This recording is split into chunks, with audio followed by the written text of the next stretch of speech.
The bitter wind sliced through his worn-out jacket as Daniel Parker tightened his arms around himself, standing at the edge of the frozen lake. It wasn't the cold that left him trembling, it was the memory. The moment that had changed everything. A week ago, Daniel was just another struggling single dad, buried under overdue bills and a heart that carried more weight than his old, calloused hands. But that day, the icy silence of winter had been broken by desperate screams, screams that still haunted his every breath. It was supposed to be a quiet Sunday.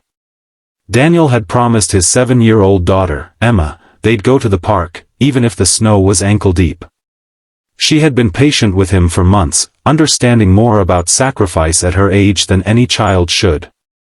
Since her mother's passing 2 years ago, Daniel had been everything, the provider, the comforter, the protector.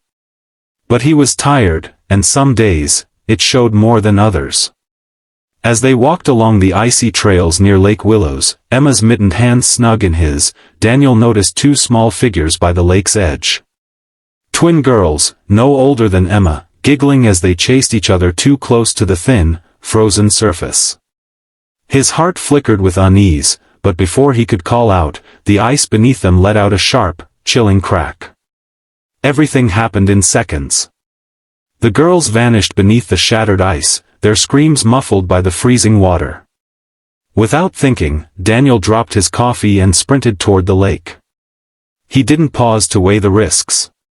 The only thing his mind registered was 2 little lives fading beneath that dark, merciless water. The cold hit him like 1,000 needles as he plunged into the lake, fighting against the numbing grip of winter's wrath. He reached one of the twins first, her tiny arms flailing weakly, her lips turning pale blue. He pushed her up, out of the water, as a panicked bystander pulled her onto the ice. The second twin was sinking fast, her bright pink hat barely visible. His muscles burned, but he dove deeper, blindly groping through the icy darkness until his fingers brushed against her coat. With the last bit of strength he had, Daniel dragged her to the surface, lifting her toward the waiting arms of another stranger before his own body gave out. When they pulled him from the water, he was unconscious, hypothermic, and barely breathing.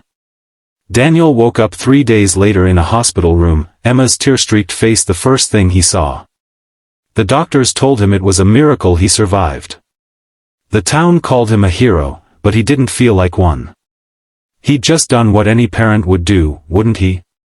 He didn't know the girls' names, and he hadn't expected to see them again. Life had a cruel way of returning to normal. His rent was still unpaid. The utility company still wanted their money. The food in the fridge still ran out quicker than his paychecks could cover. Being a hero didn't pay the bills. But then, something strange happened. On a snowy afternoon, just 5 days after the rescue, Daniel was fixing a flat tire on his aging pickup when a procession of 5 gleaming black SUVs rolled slowly into the worn-down driveway of his small rental house. For a moment, he thought they were lost. He'd never seen cars that expensive on his street before. The doors opened, and out stepped a man and woman, the girl's parents.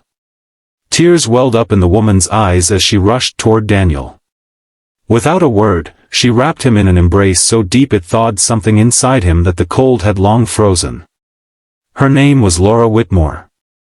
Her husband, Thomas, stood silently behind, a man whose stern face melted as he reached out to shake Daniel's hand. Thomas explained that their family had searched high and low to find the stranger who had saved their daughters. When they found out Daniel was a single father, barely holding life together, their hearts shattered. They had resources beyond what Daniel could imagine, and gratitude that couldn't be measured in words. From the SUVs, the Whitmore family's gesture of thanks began to unfold. The first vehicle carried groceries and essentials, enough to fill Daniel's home for months. The second carried winter clothes for him and Emma, the kind of thick, cozy coats he'd never been able to afford.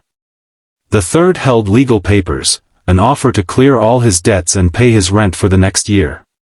The fourth held a box with a letter offering him a stable job at one of Thomas's companies, with health insurance and enough pay to finally breathe. And the fifth? The fifth wasn't for him. The last SUV's trunk lifted to reveal a brand new bicycle, wrapped with a bright red bow, and a small, handwritten note that read, "For Emma, from two girls who will never forget her daddy's bravery." Daniel's knees buckled as the weight of it all sank in. He jumped into the frozen lake without a second thought, expecting nothing in return. But life, in one of its rare moments of beauty, had sent something back, a miracle born not of luck, but of selfless courage. Today, Daniel's life looks nothing like it did that bitter morning. He works a job he loves, with evenings free to spend with Emma. The old, broken house is long gone, replaced by a warm home full of laughter, family dinners, and gratitude. And every winter, when the lake freezes over, Daniel and Emma visit the spot where it all began. The twin girls, Chloe and Sophie, are often there too, bundled up, holding hands, and forever connected to the man who risked everything to pull them from the depths. Sometimes, life tests us in the coldest, hardest ways. But when you lead with heart, even in the face of fear, the world has a way of bringing warmth back to you. True kindness leaves ripples that reach farther than we ever expect.